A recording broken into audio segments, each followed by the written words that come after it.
तारीख का वो खौफनाक मंजर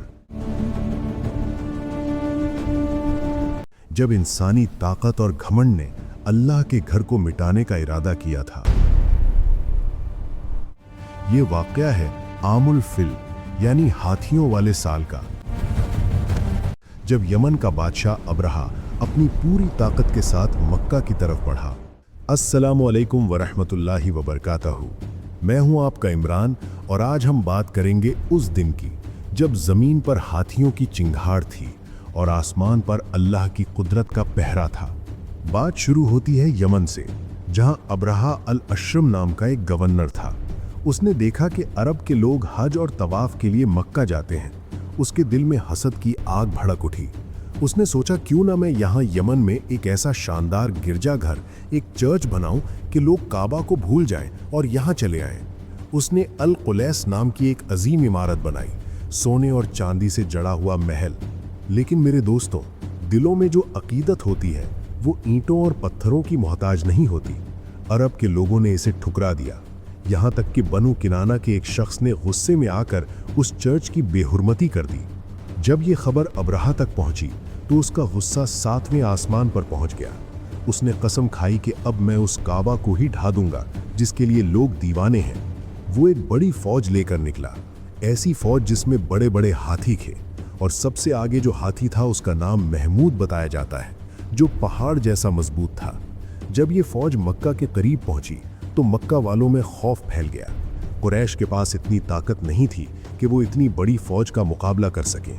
अब्रहा के सिपाहियों ने मक्का वालों के जानवर छीन लिए, जिनमें हमारे प्यारे नबी सल्लल्लाहु अलैहि वसल्लम के दादा अब्दुल मुत्तलिब के 200 ऊँट भी शामिल थे। अब्दुल मुत्तलिब उस वक्त कुरैश के सरदार थे। वो अब्रहा से मिलने गए। अब्रहा उनकी शख्सियत और रौब देखकर इम्प्रेस हुआ। अपने तख्त से उठकर उनके पास बैठा। उसने पूछा, क्या चाहते हो? अब्दुल मुत्तलिब ने कहा, मुझे मेरे 200 ऊँट वापस चाहिए जो तुम्हारे सिपाहियों ने पकड़ लिए हैं। अब्रहा हैरान रह गया। उसने कहा, मैं तुम्हारा मुकद्दस घर तोड़ने आया हूँ जो तुम्हारे दीन की बुनियाद है, और तुम्हें उसकी कोई फिक्र नहीं, तुम्हें बस अपने ऊँटों की फिक्र है। यहाँ पर अब्दुल मुत्तलिब ने वो जुमला कहा जो तारीख के माथे पर लिखा गया। उन्होंने बड़े इत्मीनान से कहा, मैं इन ऊँटों का मालिक हूँ, इसलिए इनकी फिक्र कर रहा हूँ। रहा सवाल उस घर का यानी काबा का, तो सुन ले, उस घर का भी एक मालिक यानी अल्लाह है, जो खुद अपने घर की हिफाजत करना जानता है। अल्लाहु अकबर! कितना गहरा तवक्कुल था ये। अब्दुल मुत्तलिब वापस आए और लोगों से कहा कि पहाड़ों पर चले जाओ, आज अल्लाह अपने घर का फैसला करेगा। मक्का खाली हो गया, सिर्फ खामोशी थी और अब्रहा की फौज का शोर। अब्रहा ने हुक्म दिया, हमला करो। फौज आगे बढ़ी, लेकिन जैसे ही हाथी का रुख काबा की तरफ किया गया, वो बैठ गया।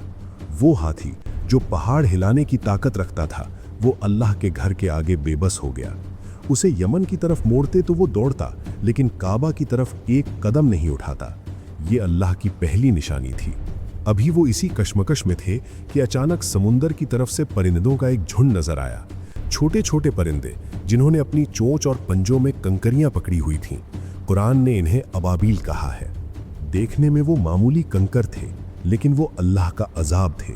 जैसे ही परिंदों ने वो कंकरियां अब्रहा की फौज पर गिराईं, जिस्म गलने लगे, भगदड़ मच गई। कुरान कहता है कि वो ऐसे हो गए जैसे खाया हुआ भूसा। एक तरफ दुनिया की सबसे बड़ी ताकत थी और दूसरी तरफ अल्लाह के छोटे से परिंदे। घमंड मिट्टी में मिल गया। अब्रहा का जिस्म सड़ने लगा और वो वापस यमन की तरफ भागा, लेकिन रास्ते में ही तबाह हो गया। मेरे दोस्तों, इस वाक़ये के कुछ ही अरसे बाद उसी साल मक्का में उस हस्ती की विलादत हुई जिसके लिए ये कायनात बनाई गई, मुहम्मदुर रसूलुल्लाह सल्लल्लाहु अलैहि वसल्लम।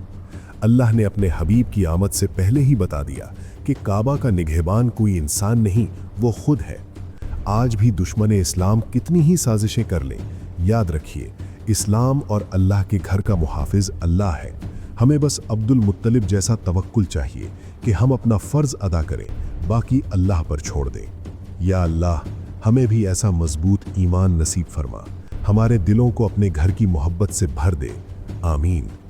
अगर आपको ये वाक़या दिल को छू गया हो तो इसे शेयर कीजिए और अपने ईमान को मजबूत बनाइए।